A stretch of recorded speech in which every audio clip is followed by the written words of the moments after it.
Hi guys, yeah, I'm here to meet everybody. It's MicheleMarieDalene. We're going to do a little video of McDonald's because I want to see if the Android phone has a better noise rejection. I know it does, but the reason we haven't done any videos in here at McDonald's is because the iPhone does very little post-processing to remove noise or any of that stuff.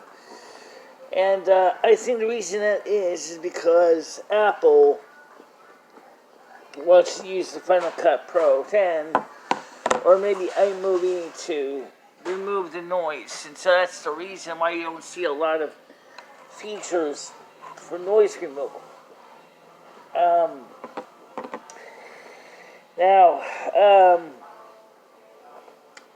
This is my iPhone, obviously, and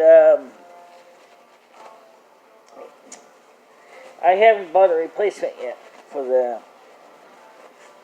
the rear screen. My camera has the issues because, trust me, this phone has other issues, but they're not as bad to understand.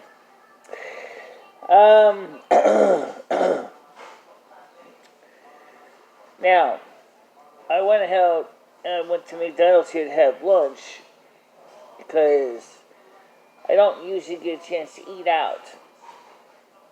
But you know what? I'm going to tell you something right now. The same lunch that I buy in the last 2 years, because of the inflation, has gone up so much that I don't even know how in the heck anybody can afford to eat at McDonald's. The problem is the same meal 2 years ago, and even before 2 years ago, would have cost me about $10. Today, it's $15.52. Okay?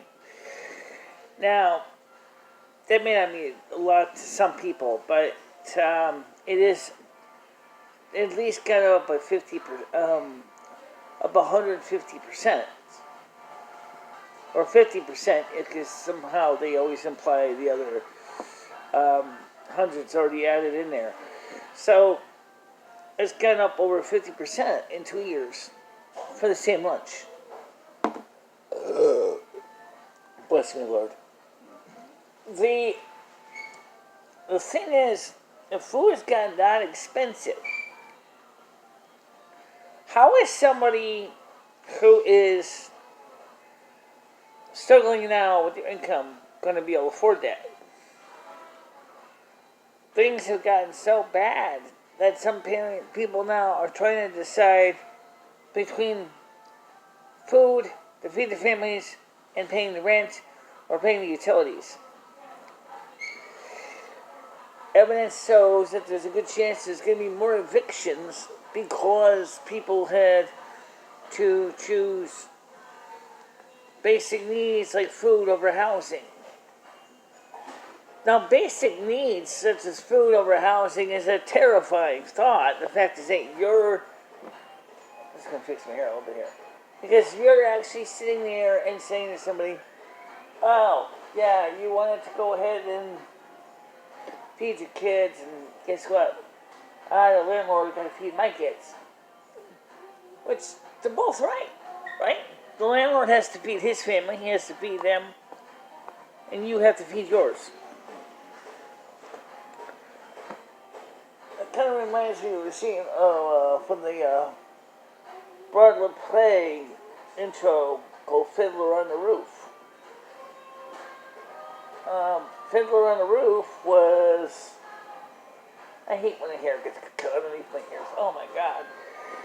Involves a small Jewish community at the time of the Tsar in Russia. Okay? And there's a funny scene where Tevye, at the beginning of the movie, actually it's more so on my record, but he does do it in the movie too. because I didn't actually see the play. I just have the album from the play. But he said, we have our own, including your town beggar. He's sitting there going, 1 kopeck, 2 kopeck. Homes for the poor, homes for the poor. Here's 2 kopecks. 1 kopeck. Oh, well, last week you gave me two kopecks. I'm having a bad week. And then the beggar says, I don't have no... I said, that doesn't mean I have to suffer. It's a joke, and I get it as a joke. But let's talk about the reality of what we're talking about here. When you pay rent to a landlord, not only do you feed his family, of course, but you also take care of his operating expenses. Now, that can be pretty sizable because depending on, for example, how many buildings he has, how many taxes, insurance, liabilities, and things he has to deal with. That's a lot of money. And in exchange for that payment, you got a place to stay and raise your family. And it's understood that you're going to pay rent, and he's going to provide the rental services that you need for your family. Nothing wrong with that. Unfortunately, as people are finding out the hard way, there's not a lot of money right now to pay for services because everybody is rightfully asking themselves, what am I going to do when I don't have money to pay the bills, and I still got to pay the rent to the landlord, and I got to pay for maybe my medical needs if I have any. That really squeezes everybody out of the game, right? So, a lot of the homeless advocacy people are rightfully concerned with companies like in the real estate bubble that occurred for the time with the low interest rates. Companies like BlackRock, they can come in there and buy up huge tracts of freshly made starter homes and turn them into rental properties. Or saying, okay, now we have our nice starter homes. We just bought each one of them for cash. We went to the developer with a big attaché case, holding a couple $100,000 in cold hard cash for, say, 2 homes. Let's just an example. So 2 homes. Let's say he says to the developer, he wants probably a lot of money, right? Because the market's good. So BlackRock comes in and they say, okay, how much you want? And they say, well, we want $140,000. And they say, okay, I will buy 2 of your homes for $170,000 apiece. Which means now the owner of the property is going to take it off the market because he can now make $170,000 right there. Boom.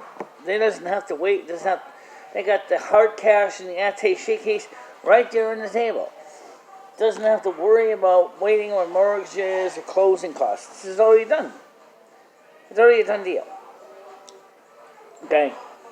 Unfortunately, at the same time, families that were looking to rent or to buy a home are out of a house because now that home that would have been a rent or bought by a starter family is now finding themselves dealing with, wait a minute, I'm not going to be making that much money on this because now BlackRock, for example, can go ahead and turn around and say, because they got the money to do it. They can buy, in fact, they have bought whole developments of apartments and condominiums and things like that. They can go in there and they say, okay, I will rent you the house at $4,000 a month. Now, depending on the person's income, that could be enough to seriously destabilize their whole economy, their whole personal budget at $4,000 a month spent for a house. But then some people, are like, shut up, take my money, I want this place because it's in the right spot for me, it's conveniently to where I work, it's convenient for my kids' schooling, it's quite a nice neighborhood. So yeah, here's $4,000 plus $4,000 for the security deposit and $4,000 for last month's rent. Dude, you just paid that BlackRock over $12,000 in cash. Think about it. $12,000 in cash. And that's a lot of money. Now, BlackRock, of course, is sitting pretty on a pile of cash, pile of assets. Well, now, the market has turned kind of bearish. So, because BlackRock's sitting on all these housing, they have to rent it out. The Federal Reserve is trying to counteract the inflationary trend by increasing inflation. Increasing commercial lending rates or interest rates. And the problem with that is we find out if you increase them too fast, you're going to start depression or even a deepening recession. Or if you do it just a little bit too fast, you have stagflation, which means you're still in the same problem, and now the whole economy has gone stagnant. No one's lending out money. Nobody can afford to pay for the, as I said, those are the commercial interest rates. Those are not the rates that your banks charge. Your banks usually add to that rate so that they can make a little bit extra money, because they're still working with the Federal Reserve too. It's complicated, but the thing is that, so let's say, for example, you have a bank, let's say my local bank and trust, and my local bank and trust says, looking at your credit score, says, okay, you would like to have a mortgage for $100,000. Well, they look at their tables and they see what the commercial lending rate is. Something like, I don't know, say 3%. And they'll say, okay, 6% APR, that's what your mortgage is going to be if it's a fixed rate mortgage, which makes sense. Don't go for a variable rate. Heaven forbid. Some people go for the variable rate mortgage, and then they basically wonder why when the markets are bad and the interest rates are high, you're going to get fleeced. If the interest rates all of a sudden flip and go crashing to the floor, then you're going to be singing happy songs. But if it's a fixed rate, 30-year, for example, you don't have to worry about your rates changing. They're fixed throughout the life of the mortgage, which is an advantage, because if the interest rates spike, you're still locked up with, in this case, the 6% example. If it goes the opposite way, nosedives, and say down to 2%, you're still paying 6%. The bank's new rate would have been 4%. So you might say, well, I'm going to refi. Well, you could do that, but then again, the thing is the way a refi works is it's a gamble. Maybe it would be best to just lock in your mortgage now if the rates are good, and then get the house you want.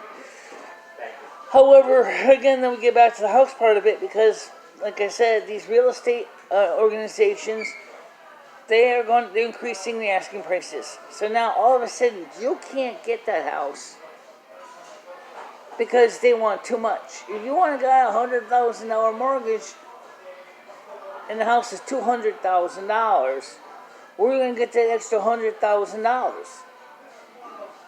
Depending on your income, your credit score, you may or may not even be eligible for any more than $100,000.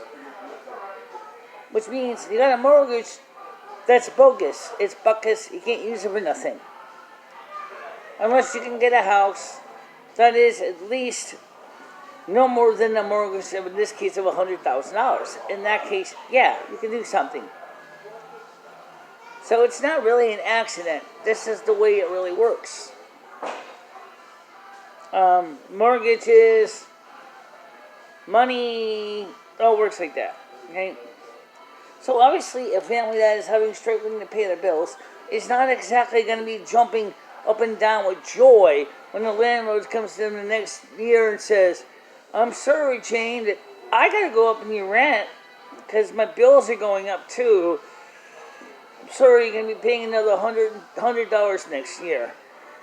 And like, let's say Jane, her husband Sam, and their daughter Julie are renting an apartment, basically in a fairly nice place, for already $1,200 a month. All of a sudden, where are they going to come up with $1,300 starting in January or whenever the lease is renewed? This is the reason why people are seeing more and more middle-income homeless populations explode, because the reality is, especially because of this inflationary trend that we're seeing, people are losing their shirts. And you know what? The Biden administration is doing a terrible job at fixing it. The Democrats have had the option to fix it. They did nothing. The same thing happened in the time of Barack Obama. When the Lehman Brothers crash, they did nothing to fix that except trying to find ways to make banks have to prove their creditworthiness tests, which was a good start. But the sad truth was, when Barack Obama came in 2008, yes, it was leftover from the savings and loan debacle from the time of George Bush. But the point is that Barack Obama's administration didn't do much either. Okay? They had a do-nothing Congress. What I mean by that is Congress didn't do crap. They didn't fix anything. They just sat there, or grandstanding, walking tall, talking tall, but basically doing nothing at all. Okay? They were just not fixing the issues the American people wanted. I do know that George Bush did give a stimulus check. And I did know that, of course, we know that, Donald Trump issued 3 stimulus checks. Of course, the situation in 2007 with Lehman Brothers was a lot less significant compared to what we're seeing now. But our economy took quite a while to begin to resume its normal course. Now, so what is Joe Biden going to do about this? Elizabeth Warren pointed out, and she's right, we as the Democrats don't have any time left to sit there and do nothing about this. We need to deal with it now. We need to fix this problem now. We got to get the economy fixed now. We got to restore people's confidence in the economy. If we don't, we're going to get screwed, and we're going to lose our positions in the House and the Senate. But are they going to do anything about it? My honest opinion is, looking at this from, being a moderate's perspective, the answer is probably no, because they're worried more about their elections than they really are worried about legitimate concerns. So they're probably not going to do nothing at all to fix the problem. Okay? The other thing, too, is please keep in mind that these businesses are absolutely, just reading this. It's 113, yeah, I know. I was just reading the table number Braille here. But I don't have an answer to all the questions.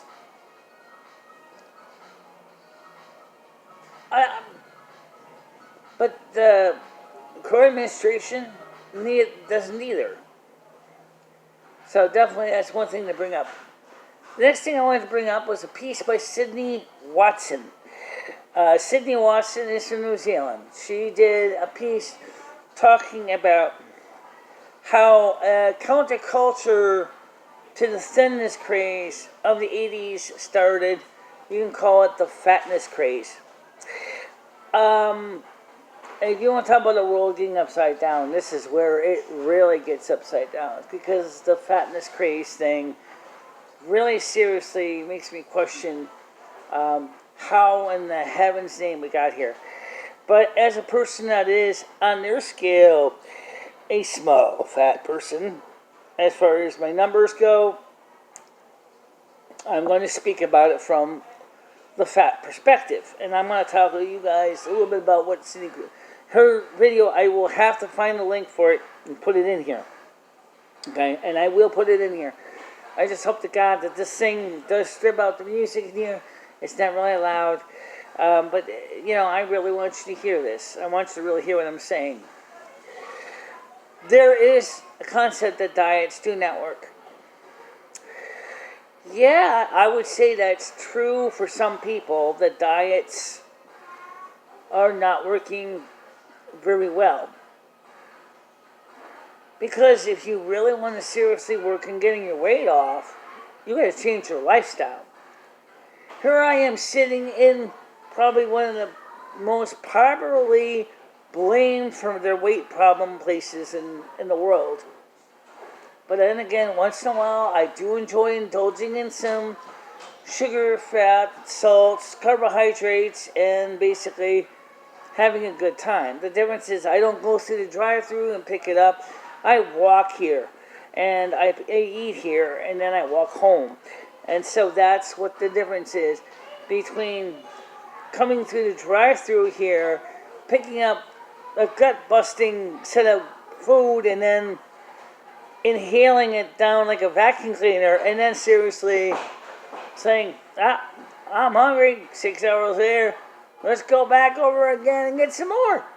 You know, say, you come in, you have breakfast, and then like, fine, okay, and then, 6 hours later, say 3 o'clock, I gotta come back here, I'm gonna eat dinner. There are people that do that, okay? But what Sydney Watson was saying is this, is that you got these people who absolutely do not consider it unacceptable to be morbidly obese. I was called morbidly obese for a while by my doctor, so let me tell you something. Yes, there is a problem with it, and I'll tell you why. Everybody talks about your cardiovascular system. Everybody talks about how it affects your endocrine system, your diabetes, type 2 diabetes, strokes, heart failure. Those are real. But no one talks about what does it do to your physical physical skeleton, the physical structure that carries all that weight around, your legs, your back. I'm going to tell you right now, I can tell you straight out that if I'm carrying the equivalent to about 4 propane tanks on me, then I'm basically, my legs hurt a lot. If I can get the equivalent down to 2 propane tanks, my body still hurts, but is more capable of doing things and getting back on its feet. I know that since I've been trying to work on getting my blood sugar down, because I was considered for a while pre-diabetic, my A1C is finally within the numbers it should be. But that doesn't mean I'm over the weight issue, because it's been a battle of the bulls since I was very, very young little girl. So don't expect I'm going to all of a sudden go from, fat turd to skinny nerd. I wish, but that's not what's going to happen. Okay, it's a fight. It's been a fight from all my life. And as I am going through some emotional and psychological changes right now in my life, I have to be very careful not to fall back into that comfort food, like this container of fries. This, I'm just showing you the empty side without the logo on the side because I don't want to get sued. Okay? The fact of the matter is, you have to understand that if food is not just like gasoline is for your car. Oh, I suppose if you were in the movie Cars and Speed McQueen and Mater were hanging out together, both by the gas hose stuck in their sides, basically drinking up a gallon of gasoline, and you can see your cars are socializing and enjoying the fuel. That's not what cars do. Okay, but humans do. So some people eat because it gives them comfort and joy. And some people eat when they're with their friends because, again, it gives them something to comfort and joy. But the sad truth is we have reached a point in our society where now we have went from fat shaming people to skinny shaming people. And I don't understand why we should be shaming anybody. I mean, you got fat people, you got skinny people. Fat people get mad at the skinny people. They call them sticks. Really, they call them sticks. They're like, these are leggy sticks. But the sad truth is, what do they call us? They call us rounds. Or something even worse, potatoes. And I hate to say it, guys, but some women do look like potatoes. Really. Or more like big giant pears. But that's okay. We already know that. Well, instead of basically fat shaming everybody, what did some developers do for clothing outfits do? They wouldn't make plus sizes. Or if they did, they'd make the ugliest plain dresses they can make on top of frigging ugly clothes. And people make jokes about the moo-moo. There's nothing wrong with a moo-moo. I used to have a couple. They're comfortable, they're nice, they're baggy, they're roomy. I don't feel constrained, constricted, cramped in a moo-moo. Alright? I'm wearing a sundress that has one interesting situation that this sleeve keeps sliding off my bra. I don't know why it does, but this dress is a size 4X dress, and it is a comfortable dress. I don't mind it. But the thing is, the designers are like, we're going to fat shame the people to the point where we're not going to make clothes for them. Or we're going to give them the ugliest styles and patterns we can. Now, it's been reversed. The fat people are considered almost like regal. They can get anything that they want, which is fair. You should be able to get whatever dresses and pants and tops you want. But they're sitting there going, okay, we made it possible that you can get 18 plus sizes. Say, in the stores really available up to 24. And larger people are finally breathing a sigh of relief because they can finally let out that gut of theirs that's been hanging over their belts for years and finally buy a pair of pants that they want. Maybe they're not the most beautiful things in the world, but they're pants that are maybe designed to deal with the fact that you look like a friggin' potato anyway. It's true. I'm a potato. You may not notice it because I'm tall. So basically I'm a potato that's been put into a stretching machine to stretch. So I look like a snake after I had a good meal. That's a cute one. A snake after a good meal. Thanks. And after you ate a mouse or something, all of a sudden you got a big distended belly area. Pretty much. Okay, so I don't want to put blame on the fat people, and I don't want to put blame on the skinny people. What I do want to do is look at how the L starts. And I'm not talking about the cultural level because that's a lot more complicated, and Sydney Watson did cover some of that.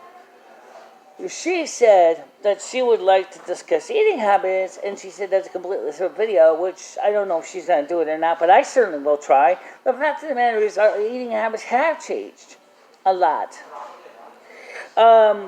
The first thing is artificial sweeteners. Up until 1980s, everybody was using saccharin. Saccharin was the most common artificial sweetener on the market. Okay, there's a lot of money being made in artificial sweeteners, especially those that taste more and more like sugar. And let's be honest, sodium saccharin does not taste like sugar. It's got its own flavor. And some of us actually grew up with it, actually still love it so much that we still go out of our way to buy sodium saccharin today, including me. Because when they're saying that it causes liver cancer in rats, they didn't realize that the amount of sodium saccharin that they were giving us poor rats was way more than a typical person uses in a day. So you have to keep that in mind, that there's a lot of marketing stuff, marketing ploys as well. Now we have gone to things like fat-free products.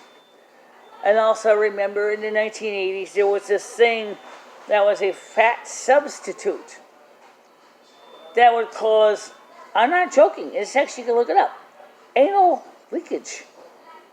Like, what is anal leakage? Without being too gross, it's basically because that fat is non-digestible by the human being. That fat goes straight through your digestive system in a somewhat liquid state. Great for people with constipation because you know what? It keeps you regular. But the sad truth is, as I found out back in the 80s when this was the thing, it wasn't nice because you almost felt like you had to stick a maxi pad up your butt. Because the stuff would be kind of, your back end would constantly be dripping, and it was, some people really got hit by it pretty hard. I was one of them, but when I went into the bathroom, and I went to the toilet, I had no problem getting the waste out at all. Nope, came up fine and easy. But having to worry about putting a maxi pad on my backside to deal with little drippings wasn't exactly what I call fun. So that's one reason why this fat substitute product lost its favor, despite the fact that it did work. But it also encouraged another bad trend. Oh, I can eat more ice cream. I can eat more cookies. I can eat more French fries. I can drink more fat-free or fat-replaced fat shakes. I can drink more fat-replaced milk. I can do all this. And that was the beginning of the less is more thing, or there's less so I can eat more.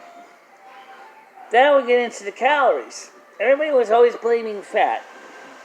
For those people who have type 2 diabetes, this might interest you, as one diabetic educator said. She said, one of the best things we suggest in our program is that people can eat fat. They need to stay away from carbohydrates.